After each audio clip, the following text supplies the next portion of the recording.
Back in 1930, casting the right actors for the movie, later known as All Quiet on the Western Front, was a meticulous task. The director, Louis Milestone, sought performers who could convincingly portray the harrowing experiences of young soldiers during World War I. For the lead role of Paul Bäumer, Milestone chose Lew Ayres, a relatively unknown actor at the time. Ayres' audition showcased his ability to convey the character's emotional journey, from an idealistic student to a disillusioned soldier. His performance would ultimately earn him a nomination for the Academy Award for Best Actor. The supporting roles were equally crucial. Louis Wolheim, an experienced stage actor, was cast as Stanislaus Kaczynski, the wise and experienced soldier who befriends Paul. Wolheim's grizzled appearance and commanding presence made him ideal for the part. Sadly, this would be his final film role, as he passed away shortly after the movie's release. To portray the diverse group of students turned soldiers, Milestone selected a mix of seasoned actors and newcomers. Among them was Wray, who played Himmelstoss, the cruel corporal who torments the soldiers. Wray's menacing demeanor and ability to evoke disdain made him a perfect fit for the role. The casting process also involved chemistry tests to ensure the actors would convincingly portray camaraderie and tension. These tests helped Milestone create a cohesive ensemble that brought the grim realities of war to life. One pivotal moment during casting involved Ray Milland, who would later become a leading man in Hollywood. Milland initially auditioned for the role of Paul Bäumer, but was deemed too old for the part. However, Milestone was impressed with his talent and cast him as a supporting character instead. This decision would prove beneficial for Milland's career, as it provided him with early exposure in a major motion picture.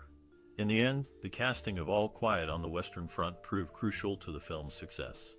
Each actor brought their unique skills and experiences, creating a powerful and enduring portrayal of the human cost of war. They got it. I'll give him more. The director of the 1930 movie, Louis Milestone, approached the source material with great care and respect. He wanted to create a faithful adaptation of Erich Maria Remarque's novel, which depicted the harrowing experiences of German soldiers during World War I. To achieve this, Milestone adopted a realistic style, utilizing minimalist sets and location shooting to convey the harsh realities of trench warfare. Milestone was heavily influenced by the European cinema of the time, particularly the works of German expressionists like F.W. Murnau and Fritz Lang. This influence can be seen in the movie's dramatic lighting and camera angles, which add emotional depth to the narrative. Additionally, Milestone drew inspiration from Soviet montage theory, employing rapid editing techniques to heighten the intensity of battle sequences. Collaboration was key to Milestone's directorial vision. He worked closely with cinematographer Arthur Edison to develop the visual language of the movie. Together, they crafted striking images that captured the grim atmosphere of the Western Front. Milestone also fostered a strong relationship with his cast, encouraging naturalistic performances that reflected the physical and psychological toll of war. Notably, Milestone cast many non-professional actors, believing their lack of formal training would lend authenticity to the film. For instance, he discovered Lew Ayres, who played the lead role of Paul Bäumer, while scouting talent at a Hollywood party. Ayres' genuine portrayal became one of the defining aspects of the movie. Throughout production, Milestone remained committed to depicting the brutal truth of war. When studio executives expressed concern over the film's anti-war message, Milestone stood firm, arguing that it was crucial to stay true to the source material. Ultimately, his determination paid off when the movie received widespread critical acclaim and commercial success. In conclusion, Louis Milestone's directorial vision for the 1930 movie was marked by realism, artistic innovation, and unwavering dedication to the source material. By collaborating with talented cast and crew members, he created a powerful cinematic experience that continues to resonate today. Could use it. I'd go barefoot over barbed wire for him if it'd do him any good. The 1930 movie, often referred to as All Quiet on the Western Front, tells the story of young soldiers fighting in World War I. Among the various roles, Paul Bäumer, played by Lew Ayres, stands out as my favorite character. His transformation from an innocent student to a war-weary soldier resonates deeply.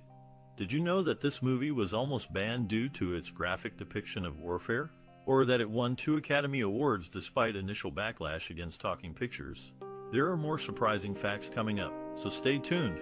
As for memorable experiences, I recall watching this movie years ago during a history class project. Our teacher wanted us to analyze how films portray historical events. This movie sparked intense discussions among students, making it an unforgettable educational moment. Now, we'd love to hear about your connection to this classic film. Share your fondest memory or personal experience related to the movie in the comments below. Let's reminisce together. Mother, you'll catch cold here. You must go to sleep.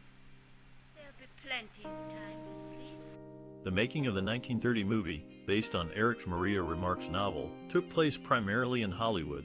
The set designers constructed massive sets to depict the trenches and battlefields of World War I. These intricate structures included authentic details like mud, barbed wire, and craters caused by explosions. Interestingly, they even used real gunfire and explosives during filming, which was quite unusual for that time. To create a more immersive experience, director Lewis Milestone decided to shoot some scenes in an old aircraft hangar. This allowed him to control lighting conditions better and gave the impression of being outdoors while maintaining studio convenience. Furthermore, he utilized sound stages equipped with large tanks filled with water to simulate rainstorms and muddy conditions. One notable challenge faced during production involved filming the iconic scene where the protagonist, Paul, reaches out to touch a butterfly. Reportedly, it took several hours and numerous attempts before they could capture this delicate moment precisely as desired. An innovative technique employed during the production of this movie was the use of synchronized sound. Although talkies had already become popular, synchronizing sounds perfectly with visuals still posed technical difficulties. To overcome these, the crew used newly developed technology involving optical soundtracks recorded directly onto motion picture film. Despite all the efforts put into recreating war zones, the film encountered criticism from veterans who felt it didn't accurately represent their experiences. Nevertheless, All Quiet on the Western Front remains a significant piece of cinema history, demonstrating both technological advancements and storytelling prowess of its era.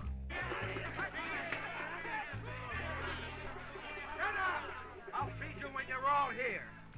The film, based on Erich Maria Remarque's novel, takes viewers on a journey during the height of World War I. The story follows a group of young German soldiers, eager to fight for their country, but quickly disillusioned by the harsh realities of war. Lewis Milestone directed the movie, which was released in 1930. Milestone was known for his ability to create powerful and emotional scenes, and this film is no exception. The cast, consisting of both established and up-and-coming actors, delivers strong performances that bring the story to life. One of the standout performances comes from Lew Ayres, who plays Paul Bäumer, the film's protagonist. Ayres' portrayal of Bäumer's transformation from an idealistic young man to a war-weary soldier is both believable and heart-wrenching. The film's depiction of war is gritty and realistic, with graphic scenes of violence and death. It doesn't shy away from the harsh realities of trench warfare and the psychological toll it takes on soldiers. The film's message is clear: war is a senseless and brutal endeavor that destroys lives and leaves lasting scars. The film's production design and cinematography are also noteworthy. The sets and costumes are meticulously crafted, transporting viewers to the battlefields of World War I. The cinematography is stunning, with sweeping shots of the battlefields and intimate close-ups of the characters. The film was groundbreaking in its time, and its impact is still felt today. It was one of the first films to depict war in a realistic and unvarnished way, and it paved the way for future anti-war films. The film's message is as relevant today as it was when it was first released, serving as a stark reminder of the horrors of war. In conclusion, the film is a powerful and moving portrayal of the horrors of war. Its strong performances, gritty realism, and anti-war message make it a must-see for anyone interested in this topic. Thousand pardons. How old do you think she is? Oh, about... In the 1930s, the film industry recognized the importance of music in storytelling, leading to the creation of intricate and moving scores. One such example is the movie All Quiet on the Western Front. The score, composed by Herbert Stothart, played a crucial role in conveying the narrative's emotional depth and intensity. Stothart's music complemented the film's anti-war message, providing a haunting backdrop to the brutal realities of war. The score consisted of poignant melodies and stirring orchestrations, which captured the characters' inner turmoil and the devastating impact of war on their lives. Interestingly, Stothart did not work in isolation. He collaborated closely with the film's director, Lewis Milestone, to ensure that the music aligned with the visual narrative. Milestone once stated, "Music is a language that can express what words cannot. It can convey emotions and atmosphere that are essential to the story." The soundtrack also featured popular songs of the time, which added a layer of realism and nostalgia. For instance, the song Tipperary was a popular marching tune during World War I, and its inclusion in the film evoked a sense of longing and homesickness among the soldiers.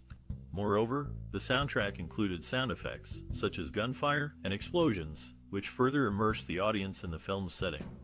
The combination of music, dialogue, and sound effects created a rich auditory experience that heightened the film's emotional impact. In conclusion, the creation of the score and soundtrack for All Quiet on the Western Front was a collaborative effort between the composer, director, and sound designers. The music not only complemented the narrative and emotional tone of the film, but also added depth and realism to the storytelling.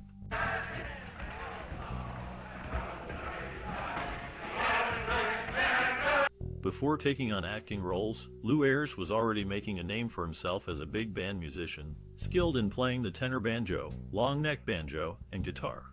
Shifting focus to the silver screen, he became known for his role in the movie. On the other hand, Harold Goodwin came from a family of non-professionals, his father being Lee Willis Goodwin, and mother, Maud Lyons. Despite their lack of professional experience, they played a significant role in shaping young Harold's life. In the movie, Goodwin delivered a solid performance alongside his co-stars. Lastly, Russell Gleason brought some Hollywood royalty to the set. He was the grandson of Mina Gleason. With such esteemed lineage, it comes as no surprise that Gleason made his mark in the movie just like his predecessors did in their respective fields. Decorum est pro patria more. Sweet. One of the most iconic scenes in the movie is the depiction of trench warfare. The camera navigates the claustrophobic tunnels, highlighting the fear and despair etched on the soldiers' faces. Director Lewis Milestone aimed for realism, using minimal lighting and tight shots to convey the oppressive atmosphere. Actor Lew Ayres, who played Paul, later recalled the intensity of filming these sequences, stating, "We were all in it, feeling the grit and dirt and fear." Another memorable scene is the battlefield sequence where Paul, trying to retrieve a fallen German soldier's body, ends up in a vulnerable position in a shell hole. The camera work here is exceptional, with close-ups of Ayres' face and the surrounding chaos, creating a sense of isolation and terror. Milestone used handheld cameras to capture the raw emotion and intensity of the scene, which Ayres described as a moment of truth that transcended acting. The film's most poignant scene occurs in the final moments when Paul, having survived the war, dies in a peaceful field, reaching out to a butterfly. This scene is a stark contrast to the brutal battle sequences, symbolizing the senseless loss of life. Cinematographer Arthur Edison used soft lighting and a gentle color palette to emphasize the tragic irony. Ayres' understated performance, where he simply smiles at the butterfly, leaves a lasting impact. He once commented, "It was a silent goodbye to life, to innocence, to the world." These scenes, among others, make the movie an enduring testament to the horrors of war. 9 dead, Mueller and 3 others wounded. After being promoted from directing shorts, Fred Zinnemann made his feature film debut with Kid Glove Killer in 1942, alongside his boss Jack Chertok, who had become a producer. One of Zinnemann's earlier works was the 1930 film, which featured William Bakewell, a jut-jawed American actor known for his light hair, and roles in films such as All Quiet on the Western Front. Bakewell's career declined over time, with his roles becoming smaller and less significant in B pictures. On the other hand, Lew Ayres, who also starred in the movie, was a conservative Republican throughout his life. The more to have the Iron Cross. First, the enemy lines must be broken through in flank. On to Paris. The 1930 movie, based on Erich Maria Remarque's novel, left a profound impact on audiences worldwide. Depicting the harrowing experiences of young soldiers in World War I, the film resonated with people, particularly those affected by the war's aftermath. The movie starkly portrayed the brutal realities of war, deviating from the glorified image often presented in other films of the era. This honest depiction served as a wake-up call, prompting audiences to reconsider the true nature of warfare and its consequences. Influencing pop culture, the movie inspired numerous anti-war narratives in literature, film, and music. Its raw portrayal of soldiers' emotions and struggles left an indelible mark on storytellers, who drew inspiration from its themes to create their own works. Moreover, the film contributed to discussions on relevant social and cultural themes, such as the importance of peace, the value of human life, and the horrors of war. It sparked conversations about the psychological impact of war on soldiers and civilians alike, leading to increased awareness and empathy. The movie's cultural and social impact transcended its time, leaving a lasting legacy that continues to resonate today. Its unforgettable portrayal of the human condition during wartime remains a powerful reminder of the importance of peace and understanding in our world. It's all wrong. I should have been notified. What a beast! Everyone gets 2 issues! Louis Wolheim, known for his distinctive face, received a piece of advice from his mentor, Lionel Barrymore, who suggested he could make a fortune in the theater. Wolheim indeed tried his hand at the stage later in his career, and gained considerable attention in Eugene O'Neill's The Hairy Ape. The two eventually became friends. The movie's director, Fred Zinnemann, is also noteworthy. He directed 3 films that have been selected for the National Film Registry by the Library of Congress for their cultural, historical, or aesthetic significance: High Noon, From Here to Eternity, and Oklahoma. Zinnemann's main influence as a director was the famed documentarian Robert J. Flaherty. The young Zinnemann acted as assistant director to Flaherty on an early 1930s project that was ultimately abandoned, leaving a significant impression on him. We learned that death is stronger than duty one's country. The old men said, go on, push on. Upon its release in 1930, the movie was met with widespread acclaim from both critics and audiences alike.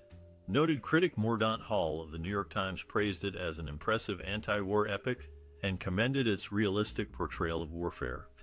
Audiences were deeply moved by the film's unflinchingly honest depiction of the horrors of war, with some reportedly fainting during screenings. The movie also garnered significant recognition in the form of awards and nominations. At the third Academy Awards, it won 2 Oscars, one for Best Picture and another for Best Director. This marked a major milestone for talkies, as it was the first sound film to win the top prize at the Oscars. Additionally, the movie was nominated for Best Adaptation but lost out to The Big House. Winning these prestigious awards brought immense pride and validation to all those associated with the production. For Lewis Milestone, who had previously been overlooked for his work on 2 Arabian Nights, this victory served as vindication. Similarly, for Universal Pictures, which produced the movie, it was a testament to their commitment to creating high-quality films that resonated with viewers. Moreover, the success of the movie propelled many of its cast members into stardom. Lew Ayres, who played the lead role of Paul Bäumer, became one of Hollywood's most sought-after actors following the film's release. Meanwhile, Louis Wolheim's powerful performance as Kaczynski earned him posthumous praise after he passed away just months before the Oscar ceremony. Overall, the critical reception and accolades received by the movie solidified its place as a landmark anti-war statement. Its impact transcended borders and languages, making it a must-watch even today, serving as a stark reminder of the brutal realities of war. Why did they do this to us? We only wanted to live, you and I. Why should they send us out? After leaving his law studies at the University of Vienna, Fred Zinnemann became a cinematographer, receiving training at the École Technique de Photographie in Paris in 1927. His work as a director includes the classic anti-war epic, often simply referred to as the movie. In 2007, it was ranked as the 7th greatest film in the epic genre by the American Film Institute. The movie features the Jewish-American character actor Louis Wolheim, who was known for his distinctive and unconventional appearance. Despite his unusual looks, Wolheim was highly regarded for his acting skills, often considered one of Hollywood's best performers during his time. His portrayal of the character in this movie is still remembered and celebrated today. Wolheim's performance in this movie is a testament to his versatility and talent as an actor. His ability to bring depth and authenticity to his characters helped to make the show a powerful and enduring statement against the horrors of war. Godmother, I've got some little presents for you. During the filming of the 1930 movie, many compelling stories emerged from behind the scenes. For instance, the director, Louis Milestone, aimed to create an authentic atmosphere. He instructed the crew to throw real mud at the actors during the trench scenes, making the battle sequences feel more realistic. The film's leading actor, Lew Ayres, who played Paul Bäumer, had never fired a rifle before. To prepare for his role, he visited a shooting range to learn how to handle a weapon. However, this experience deeply affected him, and he became a conscientious objector during World War II. Another interesting anecdote involves the film's German soldiers. Most of them were actual veterans of World War I, lending an air of authenticity to their performances. Their shared experiences allowed them to bring depth and understanding to their roles, making the battle scenes even more intense. The movie's groundbreaking sound design also has a fascinating story. The filmmakers wanted to create an immersive experience for the audience, so they recorded live ammunition and explosions on set. This innovative approach gave the film a level of realism that was unprecedented at the time. Lastly, the film's release faced controversy in Germany, where it was banned due to its anti-war message. Despite this, the movie resonated with audiences and critics alike, earning critical acclaim and numerous awards. These behind-the-scenes stories offer a glimpse into the dedication and passion of the cast and crew, who created a timeless film that continues to captivate viewers today. Be on your guard against the women out there. They're no good. In November 1957, actor Raymond Griffith dined at the Maskers Club in Los Angeles. His meal ended tragically when he choked on some food and passed away. Initial reports suggested a heart attack, but an autopsy later revealed that asphyxiation caused his death. Griffith wasn't the only connection to the movie. Actor William Bakewell, who also starred in it, had a personal tie to another Hollywood figure, Jack Lieutenant. Their relationship extended beyond the silver screen, as Bakewell became Holt's son-in-law.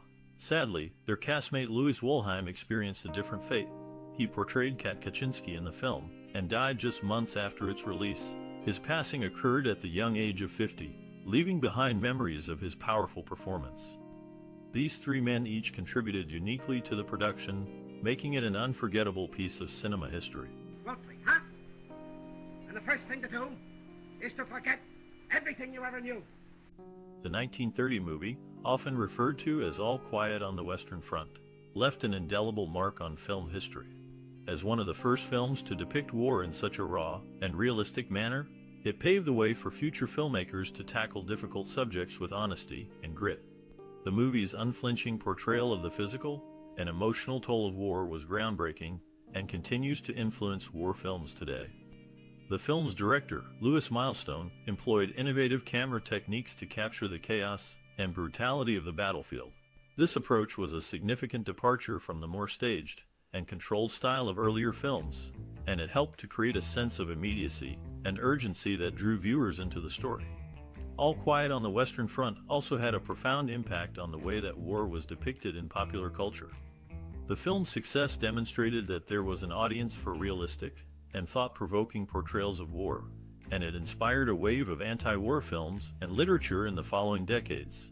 The movie's influence can be seen in many subsequent works, from classic films like Apocalypse Now and Platoon to modern TV shows like Band of Brothers and The Pacific. These works all owe a debt to All Quiet on the Western Front and its groundbreaking approach to depicting the realities of war. In addition to its influence on filmmaking, All Quiet on the Western Front also had a significant cultural impact. The film's powerful anti-war message resonated with audiences around the world and helped to shape public opinion about the role of military force in international relations. The movie served as a stark reminder of the human cost of war and helped to galvanize opposition to military intervention in the years following its release. Overall, All Quiet on the Western Front remains an important and influential film, both for its technical innovations and its cultural impact. Its legacy continues to be felt in filmmaking and popular culture, and its powerful anti-war message remains as relevant today as it was when the film was first released. Be very careful at the front, Paul. Yes? After its initial release, the silent version of the film finally made its UK premiere 73 years later at the Watershed in Bristol. Meanwhile, actress Zasu Pitts was featured on a 29-cent US commemorative stamp honoring silent film stars, along with other notable figures like Charlie Chaplin and Rudolph Valentino. The film's lead actor, Lew Ayres, shared the screen with Maureen O'Sullivan in 3 films: OK America, Spring Madness, and Maisie Was a Lady. While these actors continued to work in the industry, the impact of their earlier collaborations remained significant. The film itself served as a powerful portrayal of war, and its effects on soldiers, leaving a lasting impression on audiences.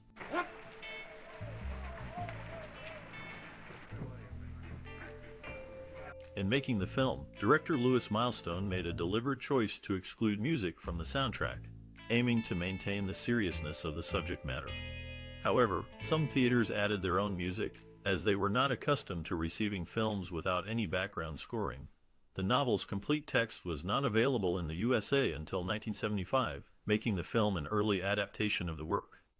In the movie, when Zasu pit scenes were reshot with Beryl Mercer, a different actress played Paul's sister, adding another layer of complexity to the production.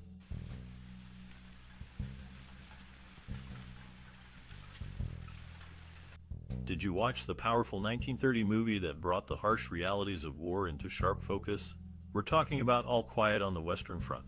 This groundbreaking film left an indelible mark on audiences, forever changing their perception of cinema.